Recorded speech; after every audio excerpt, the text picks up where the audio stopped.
Welcome to another edition of Conversation with Tanzanian Pros here in Canada. Today we are in Calgary, Alberta with Mr. Juma Omary, who is a world-class engineer with extensive experience in mining, oil and gas, and he has worked in various regions such as the Middle East, Africa, and currently he has settled in North America. Welcome, Mr. Omary. Thank you very much. Thank you. So maybe just start off by telling us a little bit about yourself. Yeah, for sure. Oh, thanks for the opportunity, by the way. My full name is Juma Mzungu Omary. I was born and raised in Tanga, Tanzania, and was schooled there as well in Tanga. After I finished my high school, I got a scholarship, and I went to study in Turkey, and that's where I graduated from my mining and mineral processing degree. After that, I got an opportunity to go back home in Tanzania, where I was employed in a metal mine there, and I worked there for probably 5 years. And then I moved to the UK together with my family, and there I worked in a civil construction company for about 2 years before I moved to Canada. So when I moved to Canada, I was first in Fort McMurray. I stayed there for about 4 years and a half almost, and then I moved in Calgary here in 2012, working for an oil and gas company here in town. And now we have settled here in Calgary together with my family. Oh, awesome. So given such an extensive work experience with different roles, like both in the field and as an office engineer, and you have worked in different sectors, you've done mining, you've done civil and oil and gas. Can we start by maybe discussing a little bit about the educational qualifications that you had to attain to navigate these different roles and also the different fields within the engineering field? Oh, that's good. That's a good question, actually. So, as I mentioned, I graduated from mining and mineral processing in one of the best universities in Turkey, and most of these universities nowadays, and probably it's true to say back then and now, they when you study the first 2 years or 2.5 years, you actually, all engineers take the same courses, right? And before you specialize in the last 1 year or probably a year and a half. So that gives you really a little bit of experience and exposure, and it's easy then when an opportunity happens, you can easily transfer your skills from one engineering field into another, especially those that are similar, like mining and civil, or electrical and electronics, right? So and there is quite a lot of similarities between mining and civil. Both involves heavy and light civil works, right? So if you are trained to plan for a mine, you can easily be transformed into a plan for a civil construction site. And that doesn't mean that you are qualified to get involved in a structural design of a building. No, but most civil work you can actually plan. And I know a lot of civil engineers who actually work in mining field, and a lot of a few miners that actually ended up in civil engineering and doing the civil work. Okay, so the degrees tend to be transferable, and then you can transform yourself in the different fields. So apart from like getting a bachelor's of science, did you have to attain any other qualification after the fact when you were moving into these different fields? Not really, no. Actually, I thought of that when I was in the UK. Probably I need to do masters in civil or something like that, especially to grow up the ladder. But then I stayed only for 2 years, so I ended coming back to mining. But really, you can just train yourself on the field and train yourself with people that work in the industry, and you can actually transform yourself. But there are those who choose to change the skill a little bit, take some few courses and get into the field. But it just happened for me that I just work on the field and get experience over there. So in your case, field experience was important. Did you have to get a professional license? Like, do you have to become a professional engineer?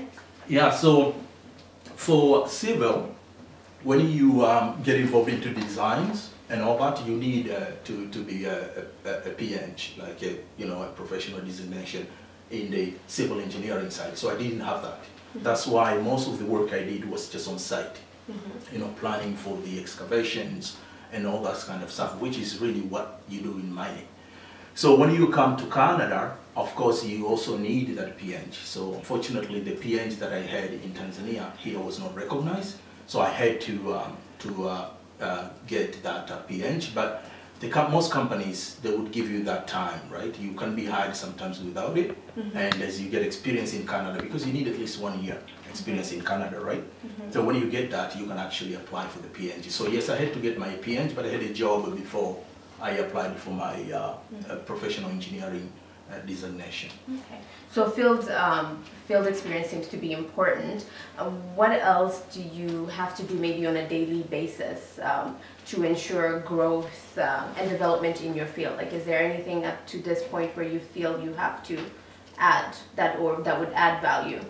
That's right. I think, for every engineer, the growth and development, or your own personal development, is actually your own responsibility, right? Nobody will come and tell you do this, do that. You have to develop yourself. So for me, my day-to-day work involves not only doing what I do best, it's actually learning new things. So there is a lot of opportunity in the company that I've worked with to learn new things. So about, I would say, 70% of my day-to-day personal development, I get it just by being in the field, just by being in this job of my career, right? And about 20% you get it from co-workers, you get from subject matter expert within and outside the discipline, the industry. And then the remaining 10% is always training. So really, it could be training, it could be conferences. They don't happen very often, but they're really important as well for the personal development.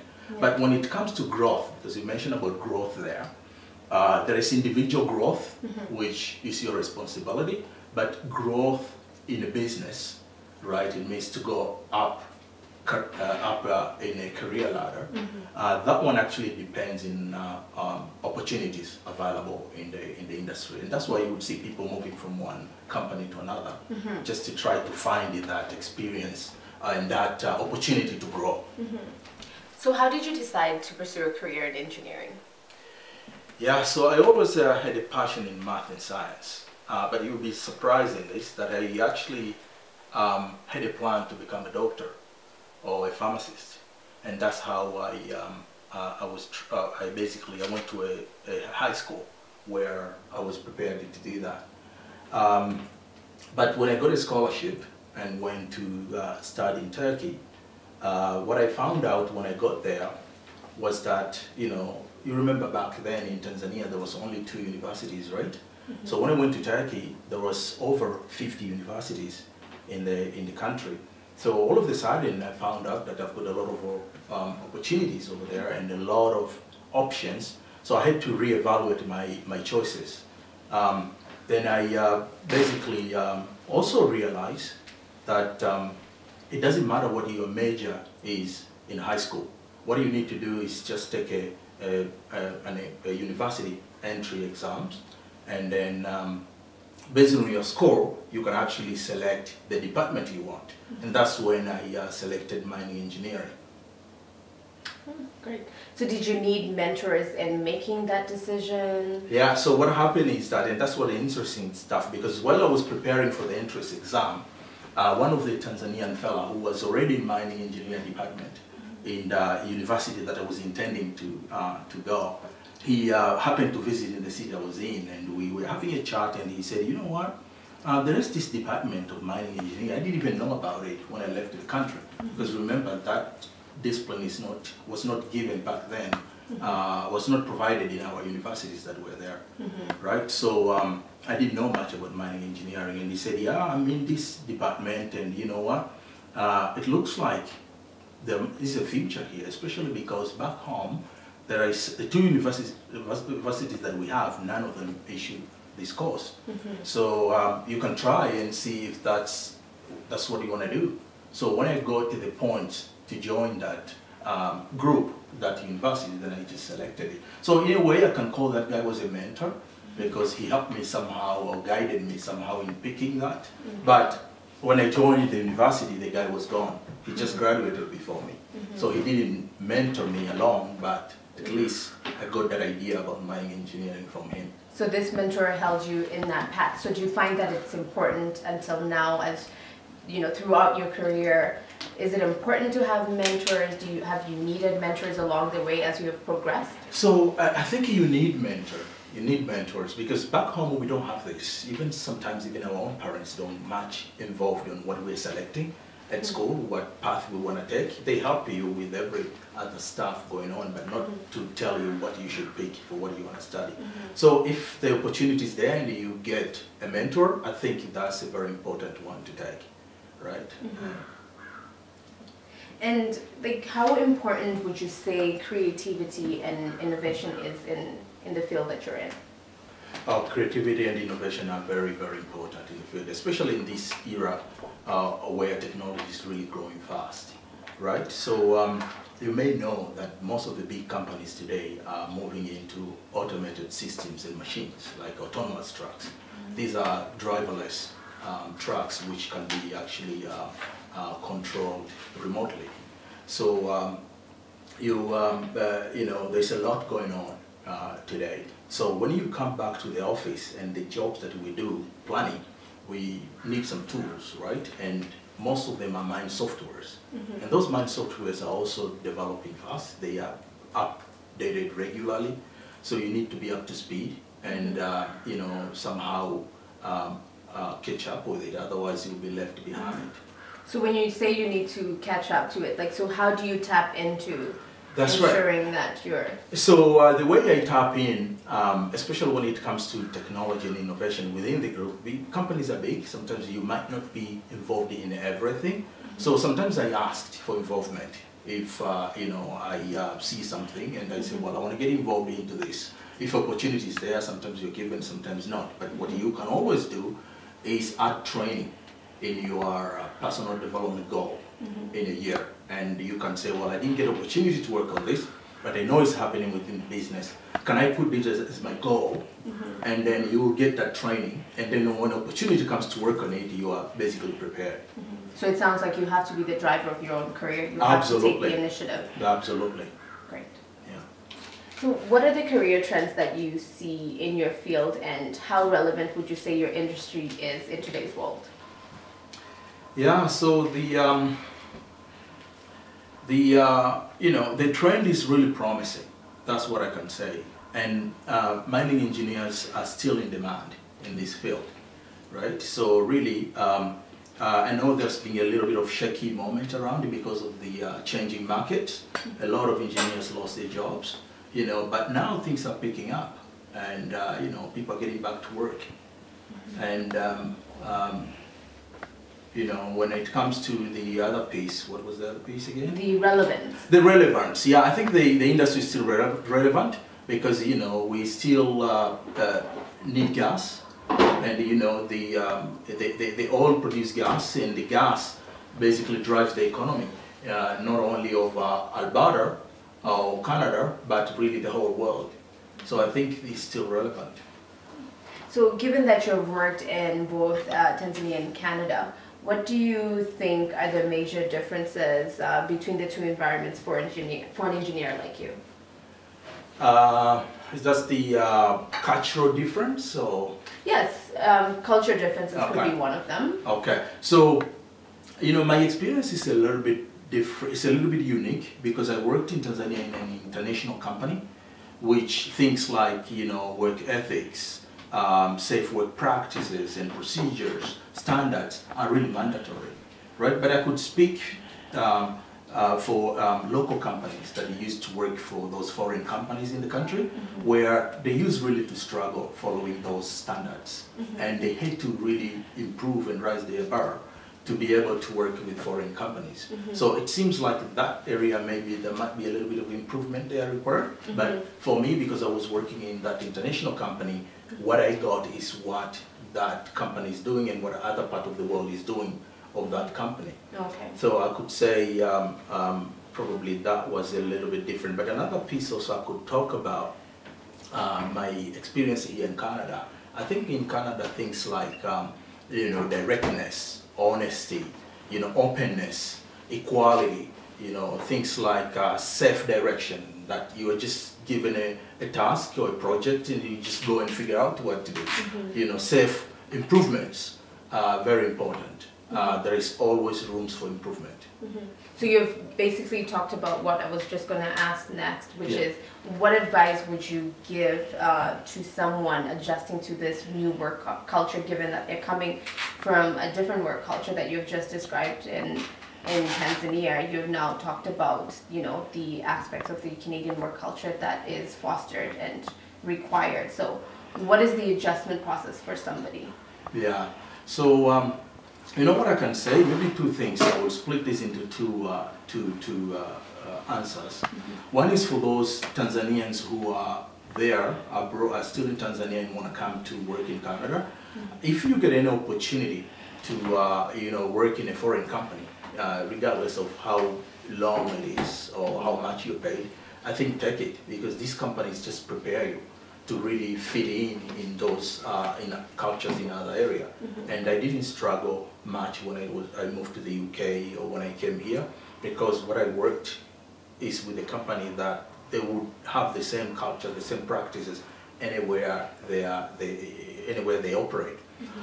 But for those who are here and already settled in Canada, I would say, you know, probably the key things is just to try to understand the people, right? Understand the culture, the work culture in the areas you are in, and make an effort to fit in. Because I can tell you that that doesn't come naturally. You have to make an effort. Another piece maybe I could talk about is mostly around the crossover cultural differences, and this is just general culture, not necessarily the work culture. When you go, or when I go to a new country, you know, I expected the local to respect my culture, you know, whatever it may be, but I don't actually expect them to fit in my culture, you know, or to follow my culture, because they don't know what it is. They just know their culture and the country they're in. So it's really up to us, immigrants who are coming here, to try to fit in and work with people here around. Right? Okay. And what traits would you say, generally speaking, would be most important for somebody trying to pursue a career in your field? So the traits I would say is, you know, I mentioned before things like honesty, work ethics, and all that kind of thing, but really working hard. You need to work hard and respect everybody. Another piece is probably related to teamwork, right? In this field nowadays, or most of the workforces, teamwork is very important. Most of the projects actually involve teamwork, and you have to deliver into projects, because you know, you can't just be given a project and you just stay with it over the years. You have to go fast and pick things and learn from it and deliver. And one last but not least thing that is very important in this field, you have all the time to think about safety. Right? So apart from technical skills, what other skills would you say are essential for you to be successful in your field? Yeah, I think in this field, soft skills, you know, things like temperament, tone of your voice when you're talking, communication skills are really the key, right? So it's soft skills and communication skill, if you would like me to combine them. In Canada, what I found out also, you know, the presentation skills and confidence is really required in the field. You know, you have to really be able to talk clearly as an engineer. When you do the work, you have to elaborate, explain to people what the work is all about, how they're going to execute it. But I don't know, you mentioned somewhere around public speaking, and I would argue that not all engineers are good public speakers, right? There are some good engineers out there, especially in consulting world, where they will just let their work do the talking. Yeah. So do you think that public speaking is an essential skill for you to succeed in your field currently? I think especially if you want to go up in career ladder, you want to be a manager or VP or those GMs, directors, because you know the field is divided into two streams, right? There's the managerial stream where you actually manage people, and there's the technical stream. The technical stream, you heard people like senior engineer, mine specialist, or advisors. Those are just technical people. And really, whether they need all that public speaking, I argue, but presentation skills, confidence, because the company rely on them, right? But public speaking, when you want to manage people, I think you'll find that very useful. And what are some challenges that you have faced as an immigrant in Canada? So, surprisingly, here in Canada, I haven't really experienced a lot as an immigrant if you compare to other countries that I've been in. Because in Canada, what matters is your education, your experience, and what you bring into the table, right? But there are probably some other places that I've been, and there are a lot of challenges. But I think in Canada, for me, it's place and the field that I'm in, it has been a little bit different. One thing though, I found a lot of immigrants struggling, and young engineers when they come to this industry or this country, is to get the education credentials being recognized. So that part is a little bit challenging at the beginning. So I wasn't in that boat because I came here and I worked with a company for at least a year or two, and with what I had previously, I already had 10 years of experience. And when you have 10 years of experience, it's quite easy. The process is rather simpler to get your professional credentials or designation than when you are a new engineer just coming from abroad. You've graduated from a university that probably nobody know what it is, and when you come here, I think that could be a challenge. So how does someone manage those challenges or work through those challenges?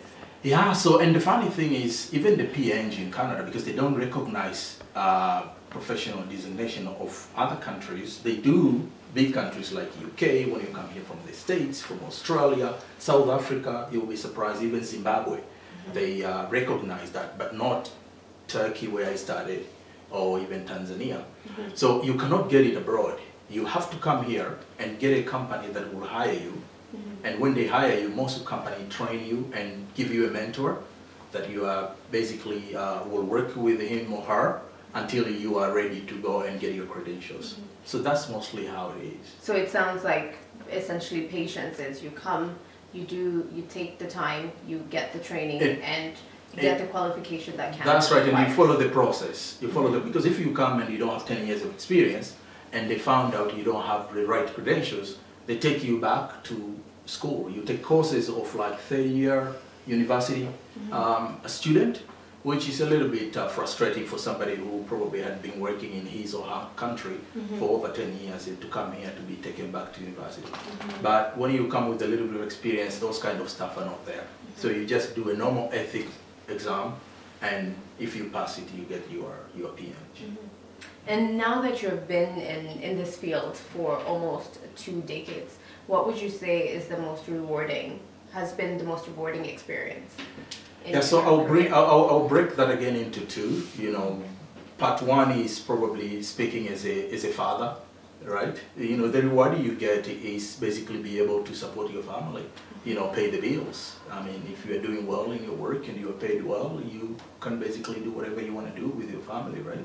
And that's the very important part. And another piece is as a professional engineer. So what I feel really accomplished myself is when I have got an idea or was involved in a big project and I see that project mature or get it real. I feel really accomplished, and I think that all my hard work is somehow rewarded just by seeing the outcome of it. Do you think you picked the right field? Oh yeah, I think I wouldn't answer the same, I wouldn't have probably have the same answer back then, Because when I picked the field, I didn't know that, you know, it would probably bring me even to Canada, right? I just picked the field because around that time I thought it was the right thing to do. But now looking back, I think I did the right thing. So looking back, would you have picked anything different? I don't think so. I think now if you tell me to go to school, I think I will pick mining engineering again, you know. That's great. Yeah, that's cool. I think it's great so far. So how do you think associations such as CATP can contribute towards the career success of Tanzanians in Canada? Yeah, so you know, CATP has been really doing a great job so far. That's just what I've seen. And I mean, all these interviews that you've been doing, you know, it's a very good platform for Tanzanians to share their experience. And I think this so far is a great job. But what I could probably advise and you know, do a little bit more is create some you know, more kind of platforms where experienced engineers, right, can meet and talk and share their experiences, especially with the younger ones as well. And we could maybe also try to have like a mentor-mentee relationships, like mentor-mentee programs, you know, where younger engineers or experienced engineer like myself could be hooked up or tied up with a younger engineer to mentor them. And even if they are not in the industry yet, that is done even with other professional organizations, that sometimes you are asked if you can mentor you know, a new engineering in training guy that has just joined the industry and probably doesn't have a job, is still looking for a job, and some of us volunteer in that way. So I think if CAP could do that, especially for Tanzanians who are here and you know, trying to get a job, that would help. Great. So having touched on the young Tanzanians, do you have any specific advice for young Tanzanians who are trying to pursue a career in your field? We've talked about the importance of mentorship. Anything else in addition in terms of advice that you would give them? Yeah, I think the advice I would give is just really work hard. You know, it's just working hard, because there's no really secret in this life here. It's just working hard and try and don't be afraid. That's the right word I was looking for. Don't be afraid taking risks, because sometimes big risks can come with big rewards. I can just talk that to myself. You know, when I left Tanzania, I had a good job over there, you know, but opportunity came and I thought, you know what? My wife and I decided we were moving to the UK. I didn't even have a job there. But I thought, you know what, let me go and figure out what I need to do. That was a big risk, you know, but the reward came afterwards. That, you know, then that came part of my experience working there. And when we decided to move to Canada, it was just like that, the same story, right? And we basically took that risk as well. And I think where we are now, I don't think that we can take such kind of big risks again. But when you're young, I think those risks are worth taking sometimes. Thank you. Thank you for your input. Cool. Mr. Omary, thank you so much for sharing your career experiences and history with us today. We greatly appreciate it. Thanks for having me. Thank you. Thank you for joining us in another edition of Conversation with Tanzanian Pros in Canada. If you would like to learn more about CATP, you can join us on Facebook at CATP official page or our website catpcanada.org. Until next time.